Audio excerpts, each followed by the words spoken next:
kita jarang melihat keajaiban? Karena ucapan kita itu belum selaras dengan hati kita, nggak yakin-yakin amat sama Allah.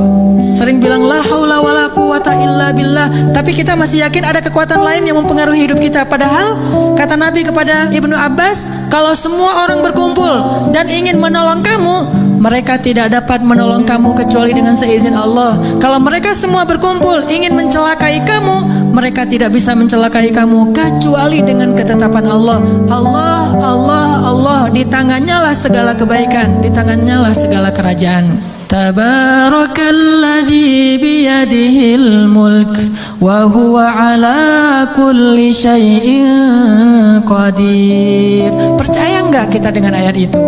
Jawab dengan hati kita masing-masing. Kalau kita percaya, baru terjadi keajaiban dalam hati kita.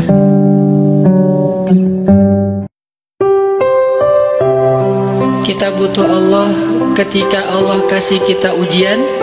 Bahkan tetap kita butuh Allah ketika Allah kasih kita nikmat. Kalau kita butuh Allah saat diuji agar kesabaran kita terjaga. Karena orang yang tidak dibersamai oleh Allah Subhanahu wa Ta'ala ketika dia sedang diuji, maka dia akan mudah untuk berkeluh kesah, bahkan berputus asa. Kebersamaan Allah kepada dia saat dia diuji itu adalah Allah Subhanahu wa Ta'ala menghibur hatinya. Allah Subhanahu wa Ta'ala menenangkan hatinya.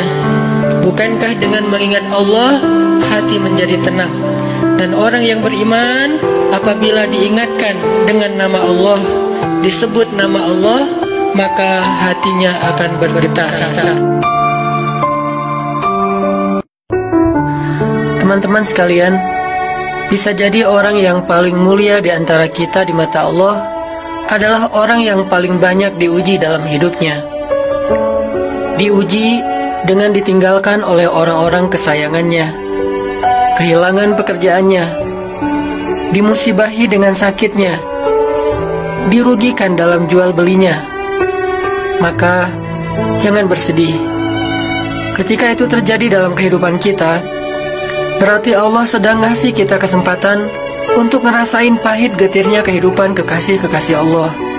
Pahit getir kehidupan Asiyah istri Fir'aun, pahit getir kehidupan Ayub alaihissalam, Ibrahim alaihissalam, Siti Hajar, dan masih banyak lagi kekasih-kekasih Allah lainnya. Jangan bersedih, karena itu berarti Allah lagi perhatian sama kita. Allah lagi perhatian sama kita. Ada masalah? Allah lebih kuasa, makhluk tidak kuasa. Ada masalah, kita bilang Allah maha besar, masalah saya kecil dibandingkan Allah. Kalau dibandingkan kita, mungkin kita lebih kecil daripada masalah. Tapi dibandingkan Allah kita, Allah lebih besar. Allahu Akbar. Kita kan dipelihara Allah, terus ngapain kita khawatir?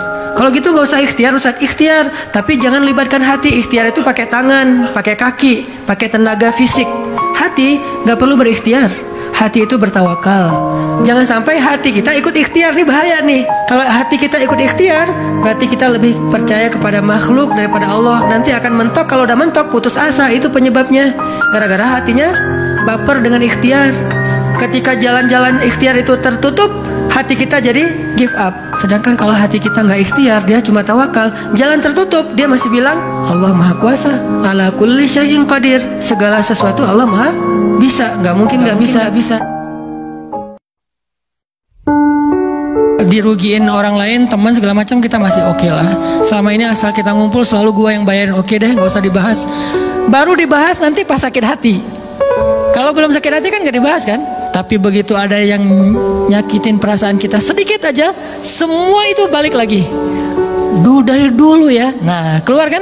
Kalau kita pengen menilai diri kita ini orang yang mukmin atau munafik, caranya lihat aja kita sabar nggak nih, terutama dalam masalah emosional, dalam masalah perasaan cinta, dalam masalah benci segala macam. Masih bisa nggak kita adil bahkan kepada orang yang kita benci? Lahum darajatun inda rabbihim. Orang beriman juga bertingkat-tingkat. Dan tingkatan itu tergantung tingkat kesabaran kita dalam menghadapi ujian. Salah satunya ujian emosional kita, perasaan kita, emosional kita, perasaan kita.